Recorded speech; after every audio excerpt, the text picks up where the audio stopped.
ലീനയെ സ്വന്തം അച്ഛൻ്റെ കൈകളിലേക്ക് ഏൽപ്പിക്കുകയാണ് ബാലചന്ദ്രനെന്ന് നമുക്ക് കാണാനായിട്ട് സാധിക്കും. പ്രേക്ഷകരെ, പ്രിയ കൂട്ടുകാരെ, അതുകൊണ്ട് തന്നെ ബാലചന്ദ്രൻ അലീനയ്ക്ക് വരുന്ന വഴി സത്യങ്ങളെല്ലാം പറഞ്ഞ് മനസ്സിലാക്കി കൊടുക്കുന്നുണ്ട്. ആരാണ് ഇവിടെയുള്ളത്, ആരുടെ അടുത്തേക്കാണ് നീ പോകുന്നത്, സത്യം പറഞ്ഞാൽ അത് പ്ലാന്റർ ഒന്നുമല്ല, അത് യഥാർത്ഥ നിൻ്റെ അച്ഛനാണ് എന്ന് പറയുന്നു. സ്റ്റാൻലി ജോസഫ് ആണെന്ന് പറയുന്നു.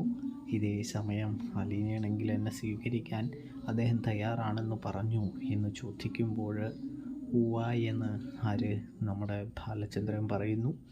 ഒടുവിൽ അലീനയെ സ്റ്റാലിൻ്റെ രാജകൊട്ടാരം